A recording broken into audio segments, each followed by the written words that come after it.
I think we can get going. Can the ones who have your headphones on hear me okay? Yes? Good, good.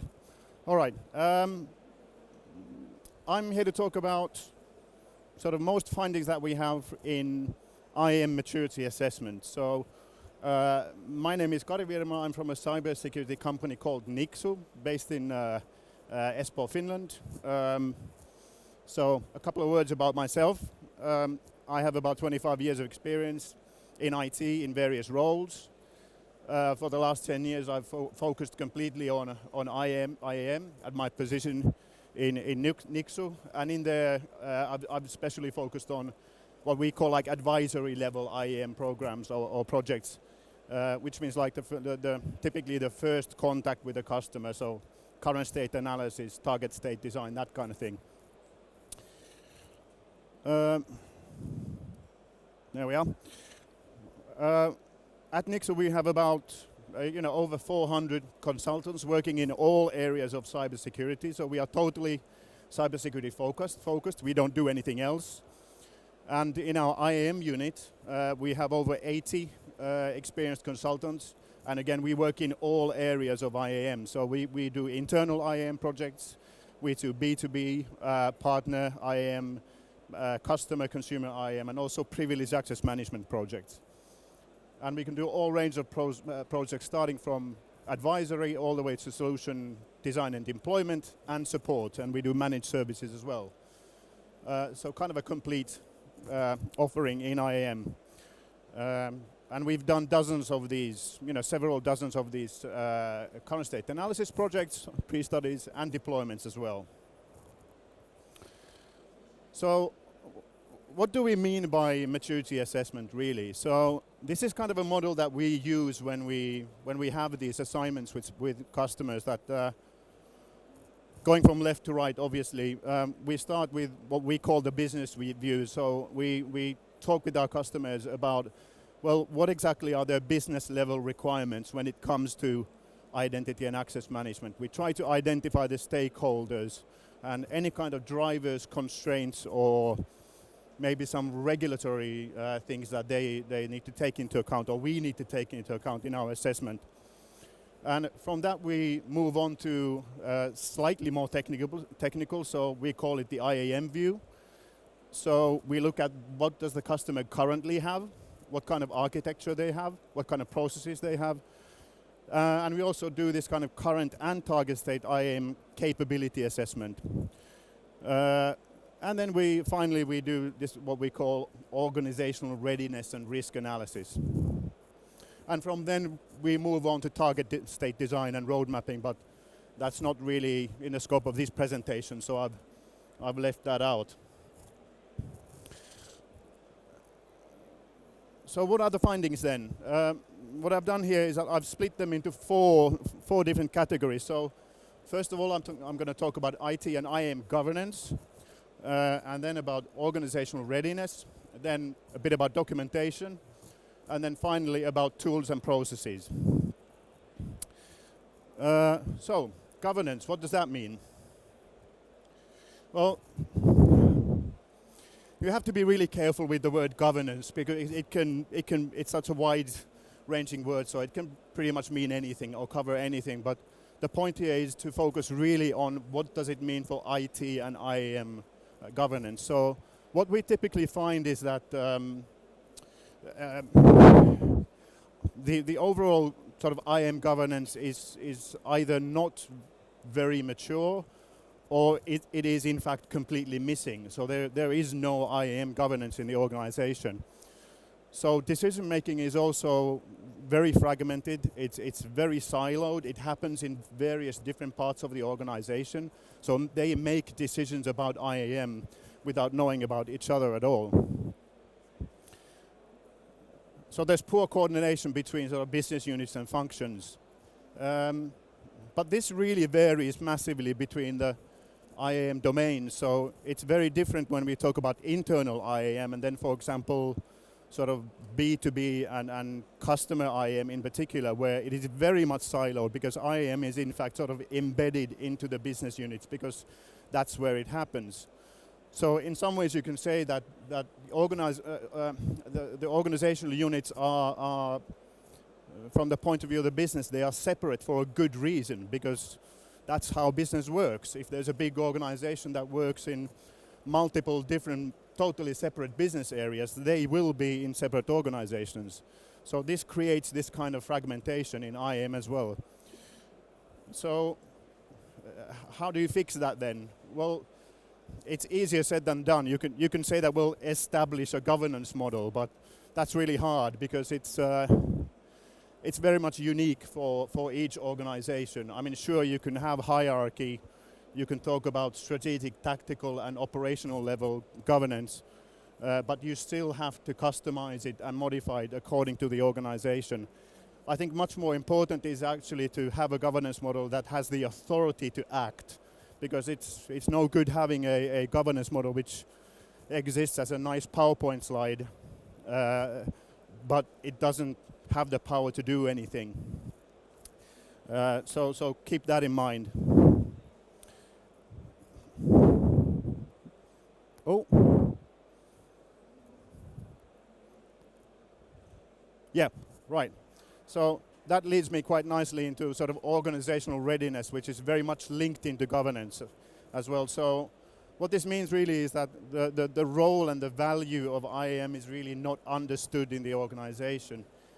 IAM and its development is very much IT driven, and we see this all the time in pretty much all of the sort of pre-studies and current state analysis projects that we do, that IAM is owned by IT, and that's totally the wrong place for it. It should be higher up in the organization.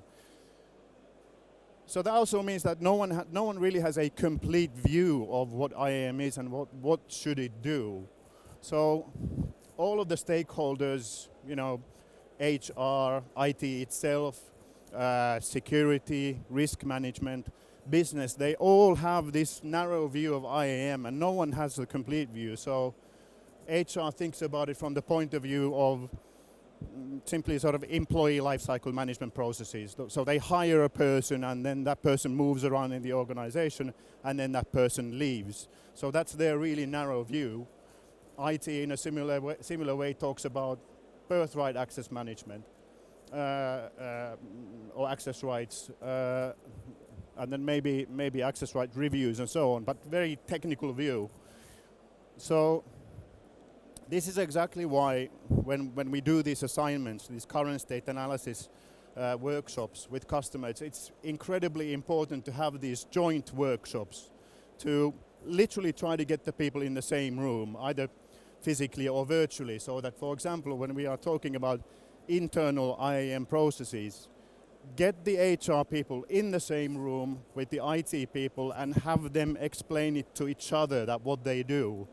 It's like HR will say that, okay, this is the way that we hire people, this is what happened, this is the process, this is how we send that information to IT. And pretty much every time IT is surprised by something. They will say that, oh, we thought that you did it in such and such way, but actually now we learn that you do it in a different way. And the same thing the other way around. You know, IT explains that this is what we do with the data that they get from HR. This is how we handle birthright access rights. This is how we create accounts. And HR is really surprised. They said, okay, we didn't realize that this data is so important to you. It's absolutely essential and critical to make sure that a new employee gets the correct access rights. So get them to talk to each other. You know, establish these cross-team communication practices. You know, try to find a common goal of, well, what do you exactly want? What does the business want? Get them involved.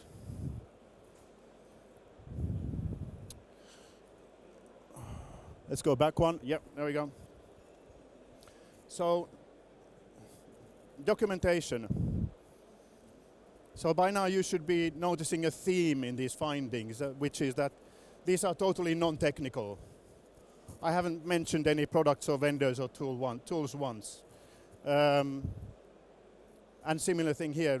Now we are talking about findings in documentation. And let's be honest, no one really likes documentation. So what we see quite often is that the IAM related documentation might not exist, or actually more commonly, identity and access management is covered in multiple different documentations owned by different stakeholders within different parts of the organization. So IT security or security in general may have some policies or principles which clearly apply to IAM, but they haven't actually been deployed all the way to the level of IAM, and never mind the applications themselves. So again, fragmented. And this is, I mean, this all comes from lack of governance. So it's another theme here that all of these findings that you are seeing now and later on really come from poor governance or the lack of it. Documentation is not up to date. I'm sure this surprises no one. Because when we do these kind of projects, we always ask for any and all IAM related documentation. Any architecture documentation, any process documentation. And what we might get is a document that's dated 2019. So we immediately know that, okay, this is a document that is 4 years old, so has there been any changes in the environment? Probably. Certainly on the business side at least, there's been some changes. And sometimes, again, as a result of this fragmentation, the documentation is not aligned with the enterprise architecture documentation. So I kind of hinted at that already, that security may have statements which are clearly relevant to IAM, or if there is an enterprise architecture organization, it might not even take into account what IAM is doing. So no one really likes doing documentation, but please try to keep it up to date and establish common management processes. Make sure that people have ownership of the documentation so that they are regularly updated. Create templates to make it easier. Make sure that you've got the storage, the location, the place of the documentation clear to everyone.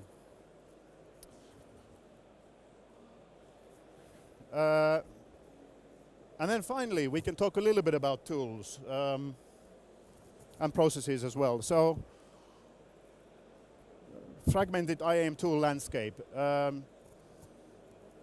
This varies massively in organizations. If it's a really small organization, which is quite a young, small organization, which is growing rapidly, they might not have any actual so-called IAM tools in place. They may have some unofficial processes or semi-automated processes or point-to-point solutions, integrations from HR to Active Directory, for example. On the other hand, sort of huge, massive organizations may already have multiple IAM solutions in place because they've just bought them. The business units may have just bought them. So they come to IT and say, okay, we bought this tool and now we need your help to make it work for us in the way that we want to, because we don't know. So again, fragmentation is a big thing here. Too much focus on technology. We see this quite often, that customers come to us and say that we are considering these and these tools, and they name them. They said, okay, these are the top 3 tools that we are interested in. We need your help to implement them. And it takes a little bit of convincing from us to say that, okay, let's just pause for a moment and take a few steps back and talk about governance and organizational readiness and what exactly do you want? What's the problem that you're trying to solve here? That's much more important than the tool itself. Processes, just a quick point about them. Typically in the area of internal IAM, the joiner and leaver processes are often handled very well for fairly obvious reasons, because the company needs to know who they pay a salary to.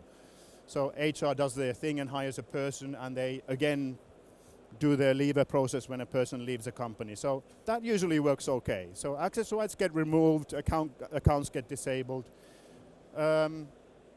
But the mover process is not handled well. I've been doing these studies for 10 years now, and I've yet to see an organization that does that well. Not one. So what tends to happen is that person moves from one position to another, they get promoted, they move to another department, whatever. But access rights are not reviewed. The unnecessary access rights are not removed, which means that the access rights accumulate. So person stays with the company for 15 years and they have 15 years worth of access rights, which is a huge risk. And then that team hires a new person and copies over the old guy's access rights to the new guy. So now you've got a massive problem. So what to do with this fragmented IAM landscape? Focus on capabilities. So instead of talking about features or technologies, talk about capabilities. What do you want? What kind of provisioning do you want? Do you want access right reviews? What kind of access right request process do you want? So try to forget the technology for a while and talk about the logical structure and the logical capabilities. And only after that, try to create a tool roadmap so that you know, well, what are you doing for the next 6 months? What are you doing for the next 12 months? What are the capabilities that you are gaining when you go step by step ahead in this roadmap? So, really important. Finally, a little bit of a summary. Just to repeat, like I said earlier already, most findings are non-technical. So it's like 90% non-technical, what we see in our findings and what we're then trying to recommend. So get the basics right first. You know, forget the technology, focus on getting the governance model right, focus on getting the right organization to support you in your IAM development work. Get your management support sponsorship. Explain the purpose and the benefits that they get or the business gets from IAM so that the management doesn't see it only as a cost, because that's what it's seen as most of the times. Because it's not cheap.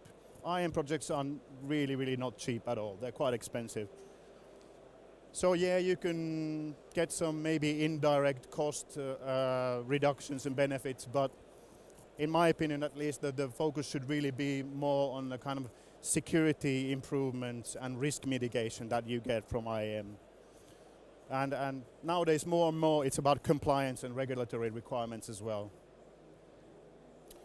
Involve stakeholders early, really important. And like I said a minute ago, focus on capabilities, not technical features.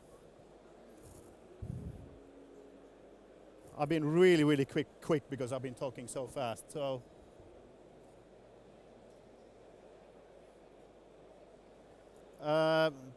please join us on our stand if you want to have a discussion with me or the other guys over there about IAM or other offerings that we have. Like I said, we do a whole range of cybersecurity services, so we are happy to discuss those with you. Our booth is just across there, B027, so not far away at all. And then just a funny gift to round up the presentation. So we actually have quite a lot of time here, so does anyone have any comments or questions? I'm happy to try to answer them, or you can come and have a chat with me afterwards if you'd like to.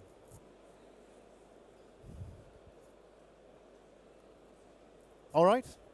Okay. I thank you. Thank you very much. Thanks.